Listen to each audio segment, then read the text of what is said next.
மூத்த முன்னாள் அமைச்சர் மாத்திரமல்ல, மூத்த தலைவர். அவருடைய வரலாறு தெரியாதவர்கள் சில பேர் இருக்கலாம். அனைத்து இந்திய அண்ணா திராவிட முன்னேற்ற கழகத்தினுடைய வானோங்கி பறக்கின்ற வள்ளல் தந்த கொடியேந்திய தொண்டர்கள் அத்தனை பேருக்கும் தெரியும். அவரை தெரியாதவர்கள் இருக்க முடியாது. அதை நான் அறிவேன், நீங்களும் அறிவீர்கள். நேற்றைய தினம் எங்கேயாவது ஒரு இடத்துல ஒரு தப்பாக பேசிட்டாருன்னு சொன்னால் நம்மளால் இதை ஜீரணிச்சிக்க முடியும், ஏற்றுக்க முடியும்.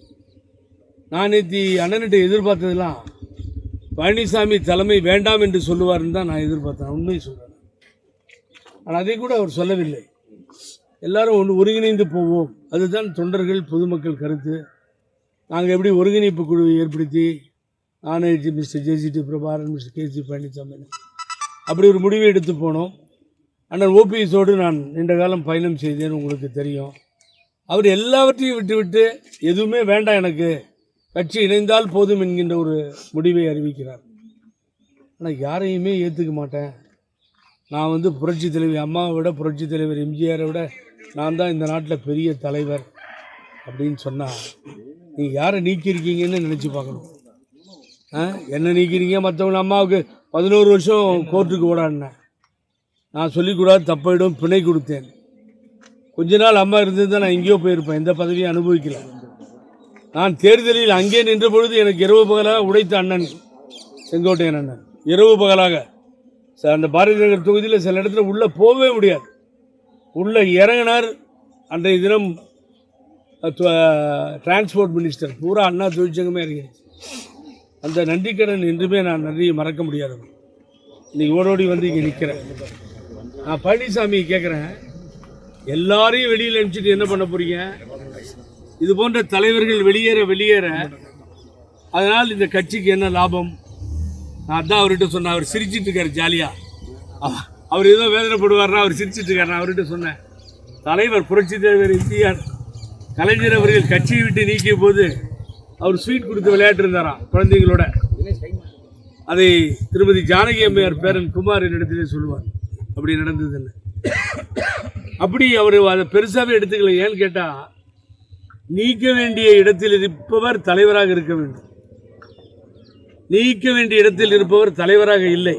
தாந்தோன்றித்தனமான முடிவெடுக்கக்கூடிய ஒரு மனிதனாக நான் பழனிசாமியை பார்க்கிறேன். யார் நீங்கள்? உங்களை எப்பயாவது அம்மா கூப்பிட்டது உண்டா?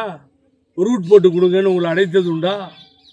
செங்கோட்டையன் என்ற தலைவர் வாகனம் முன்னே செல்ல, அம்மா பின்தொடர்ந்து செல்ல, இப்படி தான் தமிழ்நாடு பூரா ஒவ்வொரு தேர்தலையும் சுற்றுப்பயணத்தில் அவர் இல்லாமல் இல்லை.